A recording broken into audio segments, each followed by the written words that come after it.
otra de las noticias de la semana de la que hablamos hoy con nuestros oyentes en Blue Radio, nuestros televidentes en Noticias Caracol en Vivo, es el de el pontificado de Francisco. Y cuando digo el pontificado, se cumplen 12 años, justo en los momentos en que sigue hospitalizado, ha estado muy enfermito, ha pasado, digamos, el peligro latente que tuvo, el riesgo enorme que tuvo hace algunos días, sigue malito, sigue hospitalizado, malito. No, es que sigue malito, sí. El hombre sigue malito, ha logrado recuperarse, ha tenido unas bajas y unas altas en su salud, pero todo esto, repito, en momentos en que se cumplen 12 años de su pontificado, que ha sido uno de los más revolucionarios, para algunos polémicos, pero sobre todo muy, muy activos en la historia de la Iglesia Católica. Sí, ha sido un mes muy largo de reflexión sobre la labor de Francisco al frente de la Iglesia Católica, cuando cumple precisamente un mes de hospitalizado.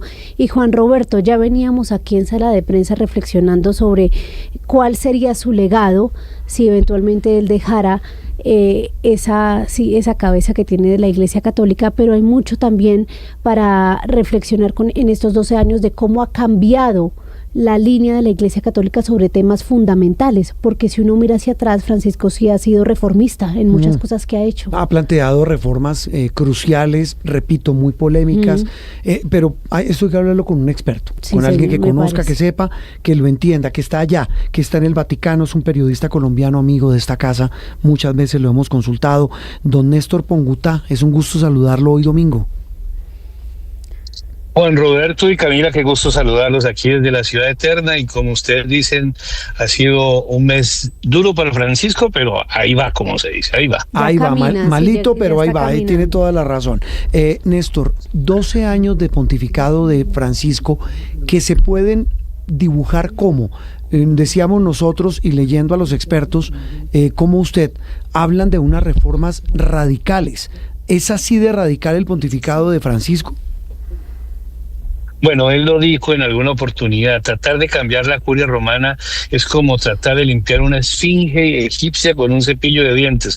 Pero ¿qué ha hecho él? Ha tratado de hacerlo, ¿no? Él ha tratado de hacerlo y por ejemplo, con ese nombramiento de la gobernadora de Francesca Petriglia, pues eso es un rompimiento dentro de lo que pasa en el pontificado. Desde ese 13 de marzo del 2013, desde que apareció ahí en la logia de las bendiciones, vestido de blanco sin ornamentos, cuando saluda buenas tardes, cuando generalmente todo el mundo espera que el Papa le dé las bendiciones a uno y él dice: recen por mí, vamos a hacer una oración para empezar este pontificado, vengo desde el otro lado del mundo, desde el fin del mundo, que se entera uno que no quiere irse a vivir al Palacio Pontificio, que vuelve la normalidad noticia, que si se le dañan las gafas, llama él mismo a la óptica y saca una cita y se va para allá, que paga el hotel. O sea, esto yo creo que es... Eso ya es revolucionario.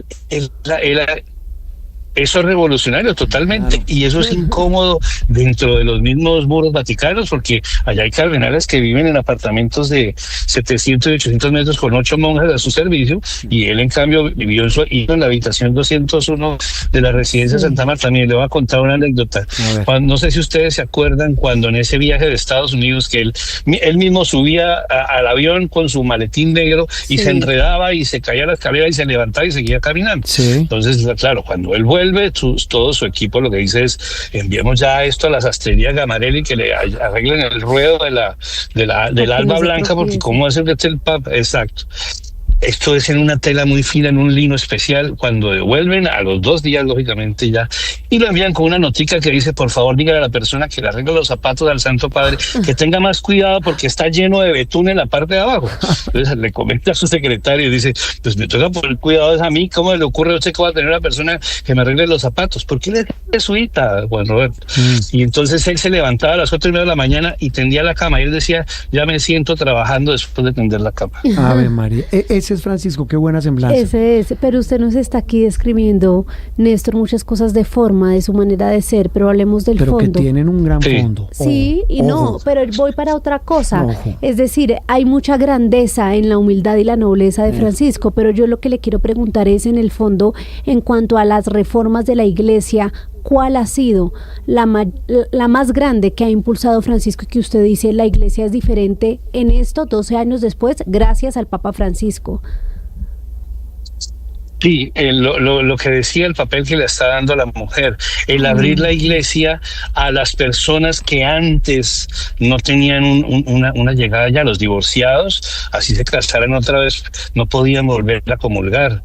Las mujeres que abortaban no tenían derecho a un perdón, o si era por un obispo, ahora un sacerdote las puede perdonar. Y es una iglesia abierta a la misericordia, que son las miserias del corazón. Es una iglesia que él quiso poner a los últimos de primeros, y eso también es ya de inclusión, ese primer viaje a Lampedusa, todo eso, lo que ustedes dicen, a veces puede parecer banal, pero esa es la revolución de Francisco, para nada banal. Trabajar. Cero No, banal. para nada, porque es la complejidad de la sencillez. Cuando él está recién elegido, después de saber que él recibe la responsabilidad de ser el líder de más de 1.400 millones de personas en el mundo, cuando ya entrando allí después de ese buenasera, de pedir que recen, él dice, por favor, yo necesito un teléfono urgente. Claro, pues Santo Padre, lo que necesite, pero les aseguro que no me demoro. No, pues es que usted es el dueño de esto. Necesito llamar a este número, saca una libretica y dice a este número en Argentina, y le contesta a su hermana Elena, que es la única que aún vive, y que ella dijo, yo nunca me subiré a un avión, si me quieres ver tendrás que venir, y nunca se han visto. Y le dice, Elena, y dice, hola Jorge, y le dice, no me hables porque tú me hablas mucho y puedo quebrar al Vaticano con esta llamada. 3 cosas puntuales. La primera, ve al de la caseta ahí de la esquina que le debo 3 periódicos, págalos, suspéndeme la suscripción porque me nombraron papa, y dile que me nombraron papa y no puedo regresar, cancélame la cita del odontólogo el próximo miércoles y riega mis plantas que yo no sé cuándo voy a ir. Eso no es banal, eso es lo que demuestra un hombre que tiene el mundo en la cabeza pero los pies en la tierra, y eso es lo que hace de Francisco un hombre que ha cambiado la iglesia y que ha dejado ya un camino trazado, que no hablemos de renuncia porque es también como una parte de los que seguimos aquí el Vaticano, entendemos que es el día a día y el momento a momento. Los partes médicos son alentadores, aunque él mantiene su fuerza, no ha dejado de trabajar un solo momento, pero aquí va Francisco adelante. Sí, Néstor, en esa sencillez, en esa humildad y en esa manera tan bella de ver la vida, se ha encontrado el Papa Francisco en estos 12 años con una resistencia enorme y prácticamente durmiendo con el enemigo,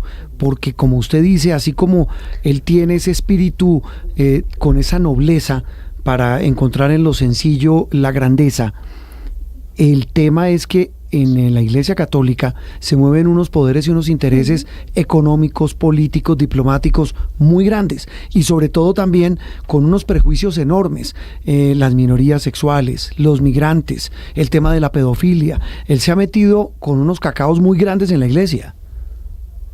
No, pues es que Juan Roberto le quitó la birreta roja al arzobispo de Washington, al cardenal McCarry, que era un hombre potentísimo, porque descubrió que había incurrido en un abuso sexual, le quitó la birreta roja y lo puso en manos de la justicia extraordinaria. Cuando fue a Chile, que quemaron 19 iglesias porque él fue de alguna manera engañado con el tema de lo que había pasado con varios sacerdotes, con el sacerdote y con José Barros, en fin, todo lo que había pasado.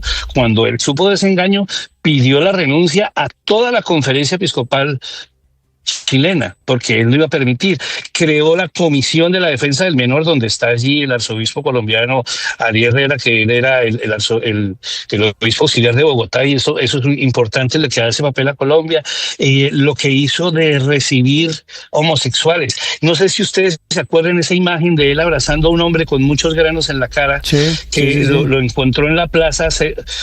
Él nunca pensó en que eso se podía contagiar o pasar algo. Ese abrazo y ese beso a ese hombre que podría ser un descartado, eso solo es una encíclica, porque él es lo que hace. Los jesuitas tienen esa partida, preguntándole a algún jesuita y él se queda callado un rato mientras responde. ¿Qué están haciendo? No es que no te esté poniendo cuidado, sino que están diciendo qué haría Jesucristo en esta situación. Ese es el discernimiento jesuita y eso es lo que él ha puesto en práctica. Ellos son hombres pragmáticos. Alguna vez lo comentaba, creo, con ustedes también, pero lo voy a repetir, que es para entender cuando me preguntaron por qué cuál es la diferencia o qué es lo que marca el sentido de que haya un jesuita en la iglesia. Entonces, se va la luz, hay un franciscano, un dominico y un jesuita. Ajá. Se va la luz, el franciscano dice, bueno, pues se fue la luz, así nació Jesucristo sin electricidad, es bueno que así esperemos la luz del sol que nos dará el calor, pero sin la luz es parte de la vida y muchas personas no necesitan de esto para vivir y es parte de la humildad y la pobreza.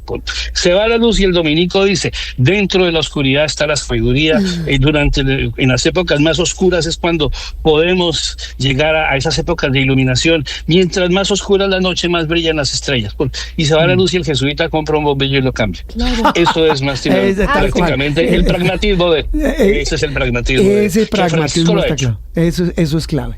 Le quería preguntar, Néstor, se nos acaba el tiempo, pero no lo queremos dejar ir sin preguntarle cómo le pareció Cónclave. ¿La película? Sí, sin antes mencionar pues el tiempo tan coincidencial en el que pues está en estreno y en boom mundial, ¿no? Sí, había gente malosa, Néstor y María Camila, que decía que lo del Papa era una estrategia publicitaria. Tampoco. No, aunque Albert Einstein, que era un gran, no ateo, sino agnóstico, ¿no? Pero él decía, las coincidencias es la manera que escogió Dios para pasar de anónimo. Sí. Pues es que llama la atención que haya salido en este momento y que, como ustedes ven, el argumento es de un tema muy progresista, donde se ve Sergio Castellito, ese que hace del cardenal ultraconservador, de las patrañas que se viven dentro de la misma iglesia. Francisco lo contaba porque él, cuando estaban en pleno cónclave, ya se sabía un poco que estaban avanzando, porque ellos ven las votaciones. Se le acercó un cardenal español y le dijo, Cardenal Bergoglio, ¿es verdad que a usted le falta un pulmón? Y él dijo, no, me quitaron un lóbulo derecho por hace muchos años, pero es vivo. Y entonces ya empezaron con este cuento. Esto nos ratifica. Yo le voy a decir de una vez santidad. Y él mismo lo contó en su autobiografía, como diciendo, así eran las especulaciones. Y no había favoritos. En el cónclave, no sé si ustedes lo saben, pero se abren las apuestas también en las grandes casas de apuestas, también por los candidatos. Y el mismo Jorge Bergoglio lo contaba. Él decía, yo estaba como en el 38, 39, un amigo mío votó por mí por cariño y después se hizo rico y no me dio ni una sola libra. Por eso hay varias cosas, conociendo la historia, hay varias cosas. Como dice un jefe nuestro aquí en este edificio, Néstor, y oyentes y televidentes, es que llevan 2000 años intrigando, ¿no? Y es que lo que no es, eso es lo difícil, Juan Roberto, usted que es un reportero sobre todo, usted sabe lo difícil que es seguir una fuente que donde lo que no es secreto es sagrado. Y además está entre muros, solo China y el Vaticano están entre muros. Entonces es sobre todo una fuente muy interesante porque demuestra que un país sin ejército es uno de los más potentes del mundo. Es así de sencillo y de ese tamaño estamos hablando de la revolución de Francisco. Néstor, una delicia conversar con usted. Le deseamos feliz domingo en la ciudad eterna.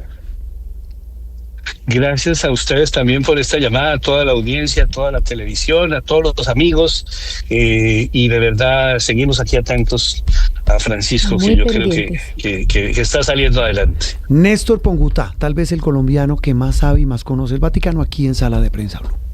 Estás escuchando Sala de Prensa Blue.